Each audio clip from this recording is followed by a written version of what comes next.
people saying that, you know what, I am neurodivergent, I'm disabled, I'm also not represented in this space.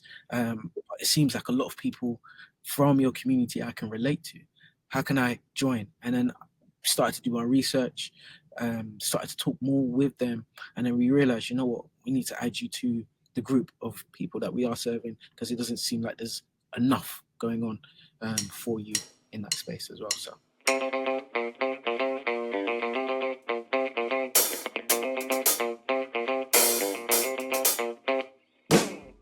Hey Amos, thank you so much for joining me in this video series where we talk about culture and how culture's changing.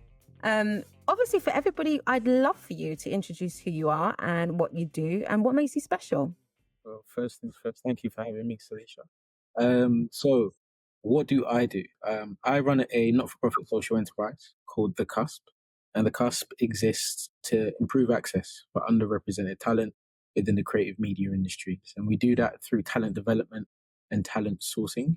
How I came about this whole idea and this whole organization in its essence is through, I guess, working with talent in the past, right? I started this journey managing artists, taking them on tours.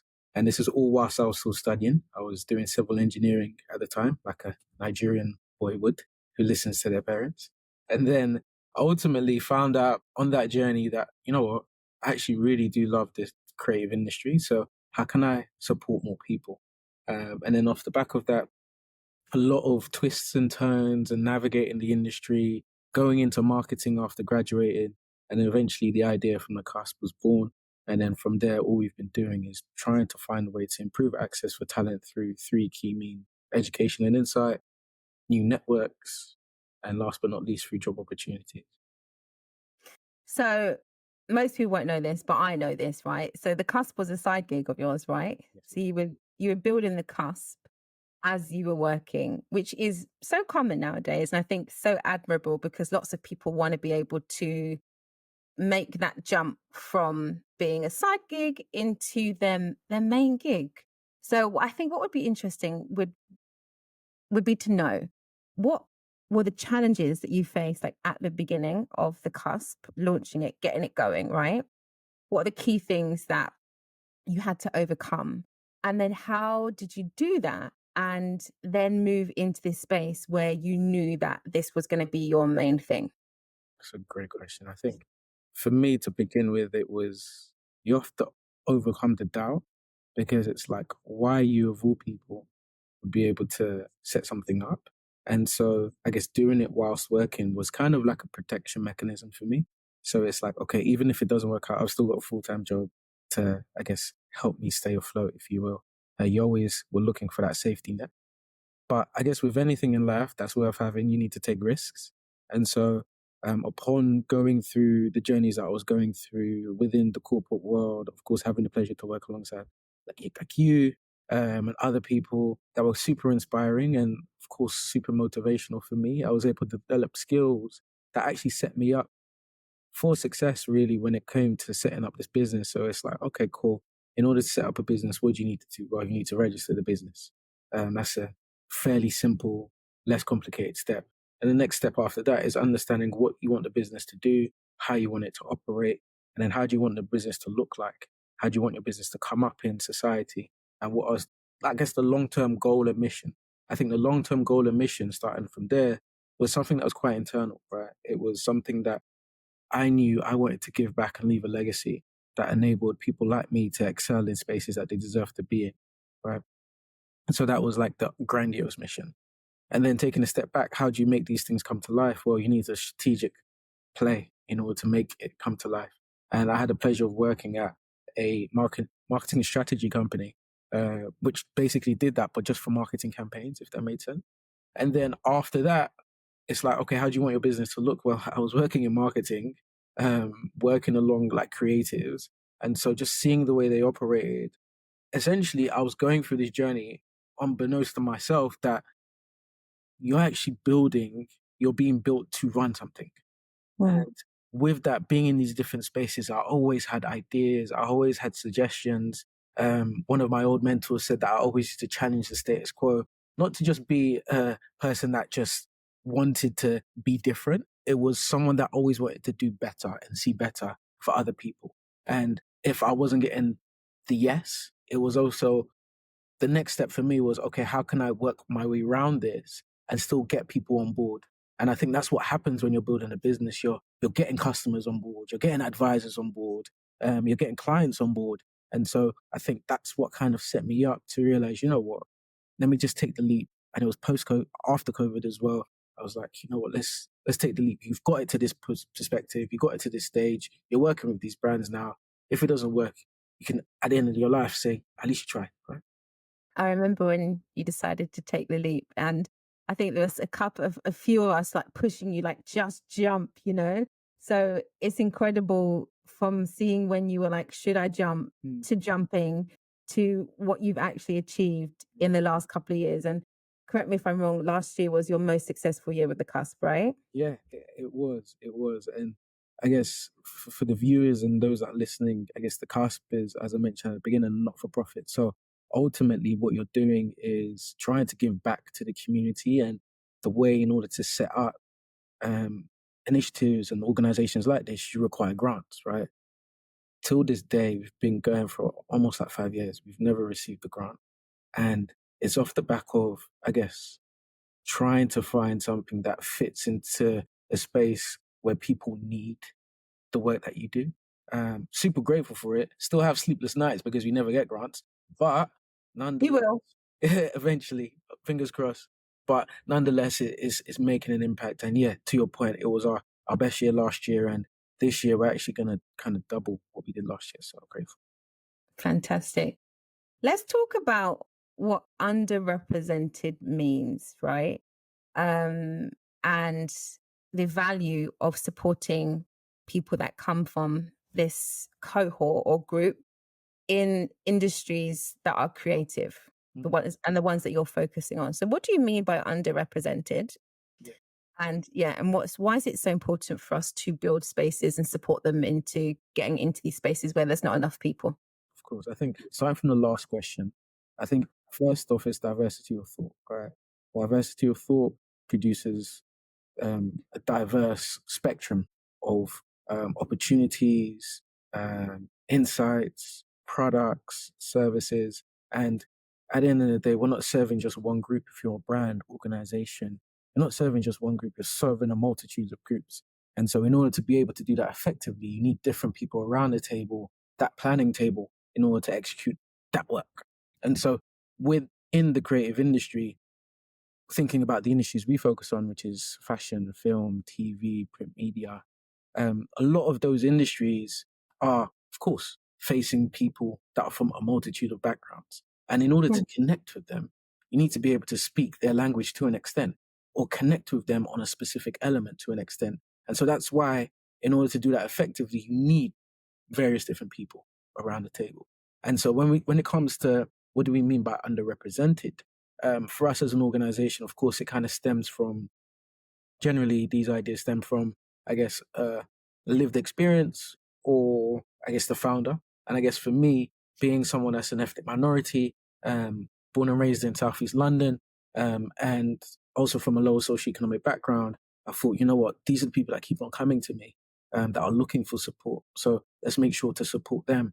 But then there's also what happens where you have a core group, you also have like a secondary and tertiary group that kind of flock towards you.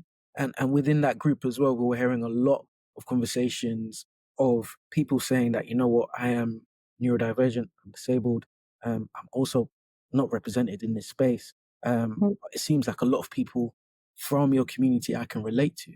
How can I join? And then started to do our research, started to talk more with them. And then we realized, you know what, we need to add you to the group of people that we are serving, because it doesn't seem like there's enough going on for you in that space as well. So I have a question for you because I mean, I've worked in these corporate kind of environments, even though they've been creative, like they are corporate conglomerates, right? And what I've noticed is that, even if there is a little bit of diversity in ethnicity, there is often decent amount of diversity in gender. And I'm not talking about anything to do with equity or equality, like just in terms of like representation. You can have some of these things. I think what we do lack is diversity in disability or in neurodivergence. Not always, but quite often the representation of they're just not included in the same way. And the other thing I think is a big thing that people don't talk about is class. I think class is the one that a lot of people miss out, and where we've hyper normalized middle classness, in the places that we work. I think some of this comes from this drive to intellectualize things and to constantly get talent from people who have had a degree or gone to university. I think that helps to keep that class divide in. But I wondered if this is something that you've also noticed, if there's a class divide within all of the other things that you've noticed in these underrepresented groups. Absolutely. I think that's one of the reasons why you find a lot of people trying to assimilate to these certain, I guess, within these certain organizations, not being their authentic self, their unapologetic self at work, of course. And it makes things super hard. I remember, without going into too much detail, working at an agency where people would talk about things that were far removed from the society that I was from, right? And Yeah. it made me feel, okay, in order to get in good, I would need to find a way to be in these kind of conversations, right? Like before, before going into the working world, I'd never drank a beer in my life, and then realized that everyone wanted to socialize at the pub. But what do they do at the pub? They drink a beer. So, um, fair to say, after a year or so, I piled on a few pounds, but got to a point whereby, like, there's more to the industry than trying to fit in to a Mm, specific kind of persona, because within that persona, people tend to get more opportunities. And I definitely saw that within the marketing and advertising space. Deep diving now into the film and TV and fashion, it's the same thing. It mm, definitely is the same thing. It's like you have to come from a certain background, come from a certain walk of life, society, gone to a specific school. And if you're not from those schools or those groups, it's harder for you to navigate the space, despite having the skill set, despite having the ambition and the aptitude mhm, to do the work. And so for us, it's been a case of how can we break those kind of barriers when it comes to getting into those industries? And don't get me wrong, there's some amazing people out there that have navigated those spaces. But one of the things that we also notice as an organization is that what makes them capable of navigating those spaces is their personality type. So yeah. this whole element of like introvert, extrovert, I'm like an ambivert. So like if I'm amongst introverts, I feel like okay, I'll be the extrovert. But if I'm amongst extroverts, I'll keep quiet, I'll be super observant and talk when needed, right? And Mm, when you're in an industry where a lot of creative people are quite introverted, right? They're yeah. forced to go to networking or jobs where they're forced to be, okay, this extroverted person. It takes more effort for that individual to be that new person, this persona that you want them to bring to work than it is to be their natural self, where when they're their natural self, they produce their best work. But when they're this persona, it's harder because you're Mm, spending more effort on trying to fit in than actually doing the great work. And I think that's one of the reasons why one of our kind of ethos is curated for introverts, accessible for extroverts, because you'll get extroverts wherever you go. And yeah. we're not shunning you. But what we want to do is curate a space for introverts to be seen and heard because they often tend to go unseen. So hopefully answering your question, I think there's multi layers to what you're saying. I find that so incredible what you've just said. I'm going to make it into a clip actually. Is that, people are spending so much of their time trying to fit in that actually what they're really good at, they don't have the energy to spend on it. And I think that's the same from what I understand from the people that I know who have neurodivergence, is that the same for them when they're masking, is that they spend so much time masking to fit in, because if they are the way that they are, they find that they cannot retain a job, that they actually can't perform the job anyway. It's just so difficult for them. And I think that's so key because I didn't know that. And I think there's probably a lot of people who don't know that either. Mm, So very thank you true. for sharing that. No worries. I wanted to ask you what you think the industry, the industry as a whole, creative industry, but I know you're focused on key industries, and I came from TV industry. And for me, the TV industry is one of the most difficult, I think, to stay in, which is why I left. But I wanted to know what you think those industries can do to better support people who don't come from the majority, that ideal set of characteristics and identities, because that's what they are. Because even if you're a Black person that comes from a middle class background, you'll get in the door, right? You'll get in the door, but you'll never succeed, which is what I found. Which is different if you're a Black person that's coming from a working class background. I think it's even harder for you to get in the door, you know? So there's different layers, because we all have different privileges, and those different privileges then award you different things. So what does the industry need to do in order to really be able to provide an environment where they get the best talent, because the best talent is coming from everywhere, but they can be supported as enough so that they can do their best work on behalf of the business? It's a big question, Felicia. I think. Sorry. How can you solve this problem, Amos? How can I solve all of this? How can you solve all of this? I think first things first, it can't be solved by one organization. I think the work that our organization, that other similar organizations are doing is fantastic. I think there's a level of collaboration that needs to go on in order for it to be sustained. But to answer the question directly, I think one of the things is visibility.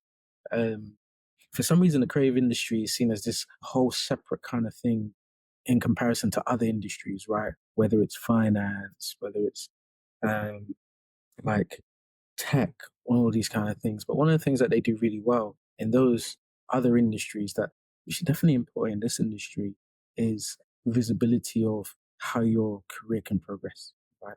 I think the way they do that is through schemes, right? Graduate schemes. So you're going to come into this organization, you're going to work in this team, you're also going to work in this team, you're also going to work in this team.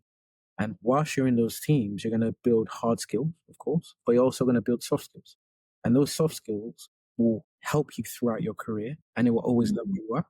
But those hard skills will be super specific to those teams, but you'll still provide value in the business, because if we need someone to pick up there, you'll be able to pick up. And then eventually, whilst you're on this journey, at the end of this journey, over a year or so, you're like, okay, now the business turns to you and says, okay, you've experienced these 4 different teams, 4 different departments. What teams do you want to work in? And then you make that decision, and then you go down that journey. Right? In this industry, the creative industry, there's less of that. It's more of a grab what you can get, run with it, run with it until you get tired, and then find another thing that you can grab onto that can help sustain you financially, run with it. And then if you find out you love it, brilliant, go ahead. And so I feel like one of the things that needs to happen is that more structured approach to helping talent on that journey. So if there was like some sort of accelerator, if there was some sort of like graduate scheme that organizations could put out where they give the talent exposure to these different realms, it sets them up for success. So that would be one. 2, I love that. Sorry, I just want to take a moment for that, because I think that's an incredible idea. I've never heard it, but I think it's an incredible idea. Sorry, then go. It's definitely one that we've got on our whiteboard. So watch the space, put it that way. Okay. And then the other thing I would say is, I think there's this ongoing excuses that I don't know where to find talent. Right? There's this accessibility piece. And as I mentioned earlier, there's some great organizations similar to ourselves who have now pools of talent for you to tap into. Leverage that, utilize that, and allow these talents that come into this space to see how you do things, but then also allow them to be their unapologetic self, as I say, right? Allow them to be their best self, because that's why you hire them. You want a diverse team with diverse ideas. Allow them to be their natural self. And then last but not least, I think everything I've said has been kind of like outward facing from an employer's perspective. I think employers need to be inward facing as well. They need to look at themselves really and truly and say to themselves, are we where we need to be? Are we producing great work? If we are producing great work, who are the people in the room that are producing the work with me? And do they all look like me? Why? Mm. Why? Right? There's multiple different people from different backgrounds that produce great work and can add to what you're doing and even give you a different perspective. They need to do that introspective work. And I think even if you take away from businesses, just as people, as human beings, it's hard to do introspective work. If someone says to you, you've done something to them, it's like, well, no, it was kind of your fault because of this, because of that. Yeah. But once you start to build in that kind of behavior, that doing that introspective work is not to put yourself down, it's more so to build yourself up, because, you know, after this learning that you have, you'll be a better individual or group because of it. You will do it Mm. more. So I think there's a lot more introspective work that organizations need to do. I have a theory. Yeah. Sorry, No, finish your thought. I didn't mean to interrupt you. no, I was going to say, and the last thing I was just going to add is that if an organization can come and help them to do that, Yes. I think that would be a great first start, because some people want to do that work, but they don't know where to start. God, you said so many things I want to comment on, right? Yeah. Just to comment on what you just last said is that so much of business nowadays, I think, and even individuals, people want to be like a one-man band all the time. You're like, yeah, I can do brand, I can do design, I can do production. And you're like, I'm like, but why? Why would you do it all when you can get the best people to come and do those things and focus on those things? And I think organizations do the same thing where they're like, oh, we could just do it all internally, but you can't, because you cannot solve the problem internally, because if you could, you would have done it already. So you do need to invest on people coming in from externally, right? Yeah. That's one thing. The other thing I wanted to say was, I think that the being introspective, right? I think some groups are better than others at doing this. Mm-hmm. This is my theory from what I've seen. And I think that if you come from a marginalized or an underrepresented group, you are normally a little bit more introspective, because you have to be. You have to do a lot more self-work than those who are in the majority group, who, as we know, don't do that much, because even when if you put the mirror up to them, they're going, no, that's not what I see. You're more self. No. You have to be more self-aware. Yeah, but I also think that work has to be done a lot by people who wield a lot of power, right? Is that's a big part. That is a big part of the job that they need to do. Is they have to find out who they really are and what they're really doing. You know, they have to be able to look at themselves a lot more. And I'm not saying that we don't all have to do that. I just think that we learn to do it earlier if we come from marginalized groups, because it's essential. And also I think that you get criticized a lot more. You know, I saw something on social media the other day about a woman who had a friend, and he was struggling with an employee that was just, I don't know, call him insubordinate, for example, right? And was giving him a tough time, and he didn't know how to handle it, and he didn't want to be criticized or blah, blah, blah. And she was like, okay, well, she realized that actually women leaders come across that a lot more. So she was like, this is his first time ever experiencing that, you know, whereas women leaders come across that kind of animosity a lot more. So they know how to navigate it without becoming, across as like a bitch. You know, it's just a certain way that you need to navigate those kind of situations to have some type of authority. Yeah.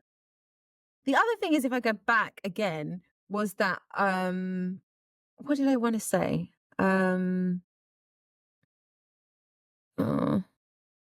Right, I remember now. Nepotism, right? Because you spoke about how like talent was looking the same, right? And people were in a room, and you had to ask whether or not that who's doing the best work, right? And is the best work coming from people that all look like me? And now I think that there's a problem in the creative industry with nepotism. Yeah. And I think that also is impacted by the lack of structure, because rightfully, like you said, in the more corporate industries, let's call them those more corporate professional industries. I mean, they're all the same. They're all businesses, right? We don't know why we separate them, like you said, is that they have these structures in place, which leaves it's less subjective sometimes, you know? Whereas I think there's a lot of subjectivity with creativity, which is what leads to someone supposedly having talent over another, you know? And if everybody's who's choosing the talent looks one way, then the talent then also the most talented person also probably looks or sounds like them. You know, you kind of see it with like it's I think some of these kind of like social explanations are like really in our face. Like when you look at things like talent competitions, you know, like you used to watch things like X Factor and all those things, you know, like black people used to have completely different ideas on who the winner was. Yeah. All the to, time. All the to what we were like, that's the winner, you know, because for us, time. because for us, the talent was completely different. Like this person is not talented in comparison to what we're seeing. And I think that that's a great proxy is when you see it on mainstream is that, you know, that's what it looks like. And that's kind of like what we're getting in like these little microcosms, um, in our workplaces, you know? Honestly, and it's like it's not based off of merit. It's based off of this. How can you appease or appease to my better nature, if you will? So how can you kiss up to me, basically? Kiss up, kiss up to me, and make me feel good about myself. How can you stroke my ego? It's like, yeah, I want you around. I want you around. So we'll give you a role, or we'll just give it to, as you mentioned, nepotism, which is happens far too much in this industry. But ultimately, nepotism, where it's like, I'm going to give you a route in because it's less about again the merit of being Yeah. good at what you do. It's more the case of I feel good about being around you. So that's basically what happens. And this is not to say that if you're great at what you do, you shouldn't be a person that works well within teams because that's super important. Like it's the soft Mhm. thing about. So it's definitely something you need to develop, but that shouldn't be the be all and end all as to why you get a job. Because essentially what happens to our industry is that we lose talent and then people are doing things that unfortunately they haven't found a passion for, but they're just doing it because they need to pay the bills. And for that to be based off of whether or not someone likes you is just a poor situation. That's a good point because one of the things I think personally that bothers me, one of the things that bothers me the most is around this undisclosed culture of relationship building, right? And what I mean is that in a lot of places, especially at the top when you get to senior leadership, right, which is normally white and male, that's those are facts. Is that in order to progress, because they're the people who they wield power over your progression, right? In order to be able to progress in your career, earn more money, be more successful, because that's what it's about, right? I don't want to let's be honest, that's what it's about. In order to get those things, you have to find a way to build a relationship with these people. And quite often, these people don't have relationships with people like you outside of work or inside of work. So do create what do you do to prepare um the talent that you have in your team, right? Or the people that come to you, the talent as part of the cusp. What do you do to prepare them to get them to be able to understand part of this work culture? And then similarly, what do you do to help the organizations to understand how they also need to adapt and evolve to be able to make relationships with people and nurture relationships with people who they don't normally have relationships with? It's a good question. I think it starts off one with the talent. Again, we always go the introspective route first. So in order to go into a place and understand what impact you're going to have in that space, you need to understand what impact you bring to the table. So understand what is your value, what are the things that get your brain going creatively, and the things that don't, what environments help you thrive and don't help you thrive. And that can be through matching talent in our community with mentors within the industry already who can give them a step of step of, or an insight into their kind of existing working environments, meeting them where they're at, and understanding, God, this is what you're doing now. These are the steps that you need to take in order to progress. All these different, I guess, levers, if you will, help them to understand themselves better and what they can bring to the industry clearly. And so when they are in these spaces eventually, and people ask them questions, okay, what do you do? What do you want to learn? They have a clearer understanding of that, as opposed to going in kind of blind, if you will. And then from the organizations, I think similarly to the point that I made regarding mentoring, they're able to see a different perspective to a perspective that they're used to. And they're able to connect with talent that they don't usually have the privilege, I would say, of working and connecting with. And so with that, I guess, their blinders are gone from this to this. And it was like, okay, there's so much more opportunity here.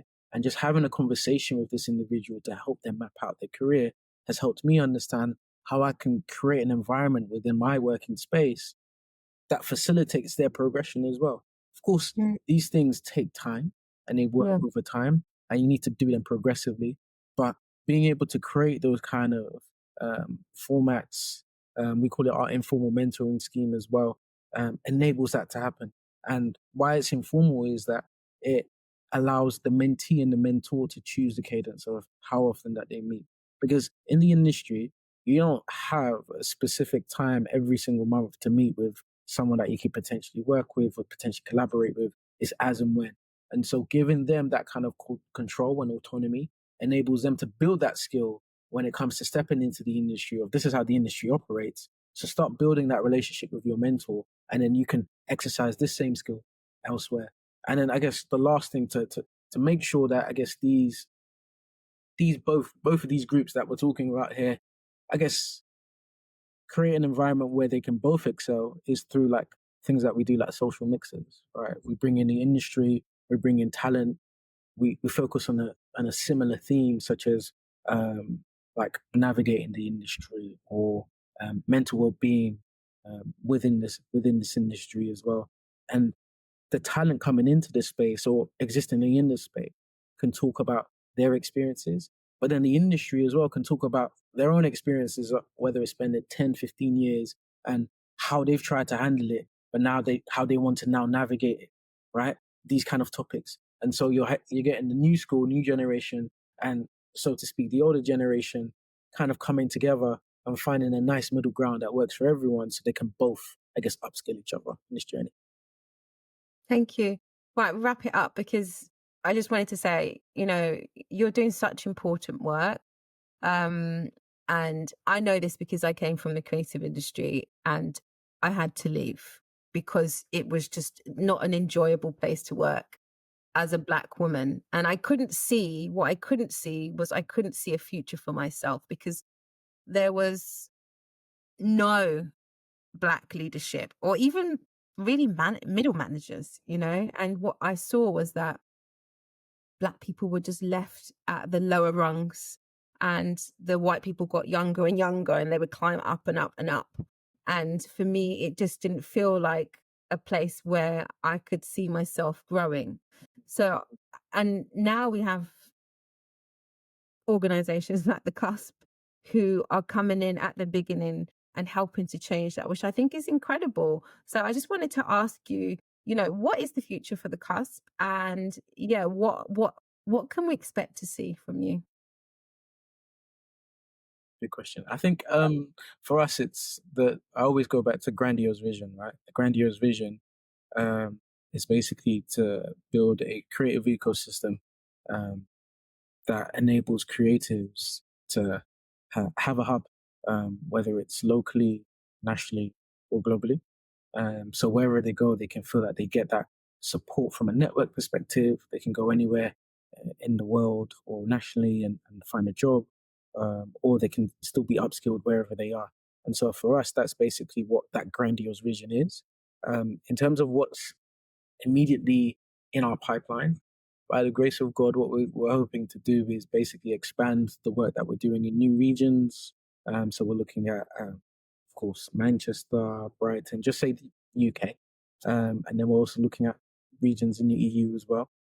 And then we're also going into tech, right? I'm tapping into that kind of experience, that tech bag. But that makes sense. You come from tech, like Yeah, me. Yeah. exactly. Tapping into that tech bag and being able to, I guess, exercise those kind of skill sets that I've kind of developed and essentially build a marketplace that helps not only to industry to source talent, but also to retain talent as well, and allow talent to grow and build. Like I'll share one secret in terms of product. Like one of the things that we're trying our best to do is to understand, okay, you want to diversify your team, but sometimes the the bottleneck is that you don't know where to access the talent. Okay, cool. You can access it through our group, our community. And then the next thing is that are the talent skilled? Because I don't want to spend time upskilling the talent, right? Because sometimes it's like, well, go, go, go. And so what we're looking to do is build out this scheme called the Find Great, Do Good scheme, which enables us to basically reallocate some of the funds that we receive through our social impact fund towards training, upskilling, Mm. and we'll do that, of course, through the masterclasses that we have, the membership that we have, but we're also working in collaboration with existing training providers. So other organizations similar to ourselves that are doing this work. But again, if we can pay for 2 or 3 spots for creators within our community to be on the back end of that project as well, or that training course as well, then so be it. Because we talked about earlier in this conversation about different social class, right? And Mm. if you're from a lower socioeconomic background, you can't pay £1,000 for a 2 week film school course, right? But hopefully, with this kind of scheme that we're building, it either subsidizes or fully funds spaces for people that really want it, really want to excel. So then that way, we're not only upskilling talent, but we're collaborating with other organizations similar to ourselves in this space to help make the industry more representative. That's incredible because investing in talent is so important. Because I don't know if you know this, but Chadwick Boseman, he his place in, I don't know if it was Juilliard, but his acting like qualifications, his studies were funded by um Denzel Washington. And I just think the power that we have to invest in others and how it pays back, right? You've got to give it for free. You've got to give something like that away for free, and the fact that it pays back for everybody, it's so powerful. um Thank you so much. Thank you.